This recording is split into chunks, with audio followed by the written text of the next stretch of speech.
Higher এডুকেশনে গবেষণা করে বাংলাদেশে তো বেকারত্বের কারখানা বানাবেন।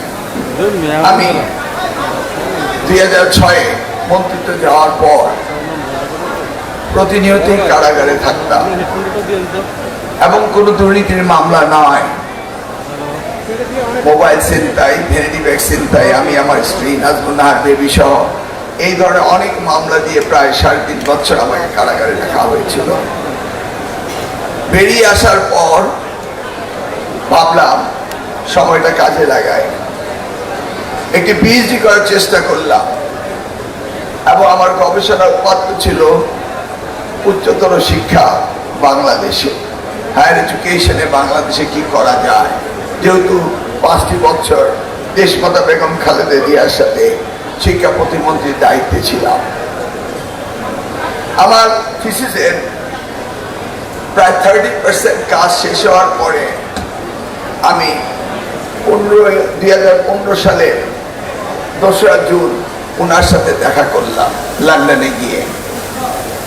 আমার থিসিসের উপাত্তর কথা বলার পর তিনি হেসে দিয়ে বললেন, হায়ার এডুকেশনে গবেষণা করে বাংলাদেশে তো বেকারত্বের কারখানা বানাবেন, তার চেয়ে ভালো আপনার গবেষণা উপাত্ত চেঞ্জ করে কারিগরি শিক্ষায় নিন। অনেকটা ঘাবড়ে গেলাম। প্রায় 30% কাজ শেষ হয়ে গেল, এরপর আমাকে টপিক চেঞ্জ করতে হবে।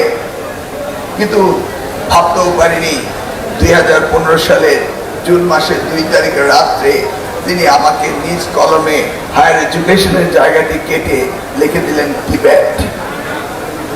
Human capital and socio-economic development in Bangladesh through technical and vocational education and training. আর্থসামাজিক উন্নয়নে কারিগরি শিক্ষার ভূমিকা কি হবে এই নিয়ে তিনি আমাকে গবেষণা করতে বললেন।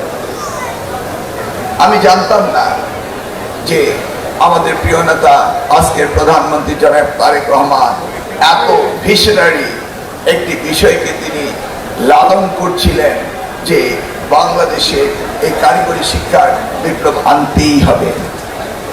সেই জন্য তিনি আমাকে তৈরিও করছিলেন। আবার আল্লাহর রহমতে শিক্ষা মন্ত্রণালয়ের দায়িত্ব পেলাম।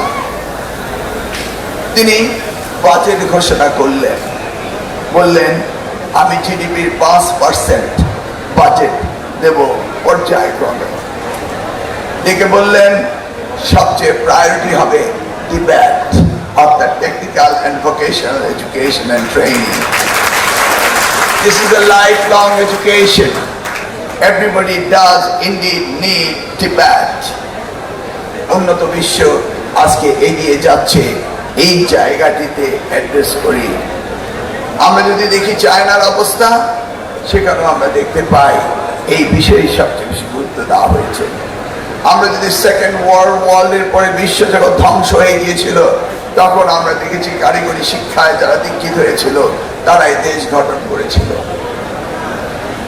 আশরাফুল মাখলুকাত হিসেবে সৃষ্টি সেরা জীব হিসেবে আল্লাহ মানুষকে পয়দা করেছেন। পৃথিবীর অন্যান্য দেশে জনসংখ্যা বিলুপ্তের পথে।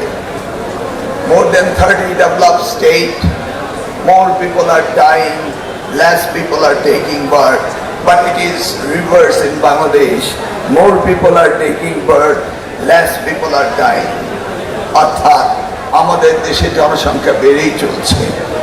বাড়তে বাড়তে আজ আমাদের দেশের জনসংখ্যা 18 কোটিতে এসে দাঁড়িয়েছে।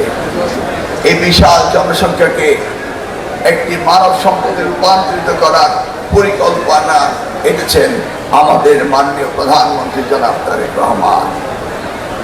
অতএব সেই আলোকেই আমরা এগিয়ে যাব আগামী দিনের এই শিক্ষাকে পরিবর্তন আনার জন্য।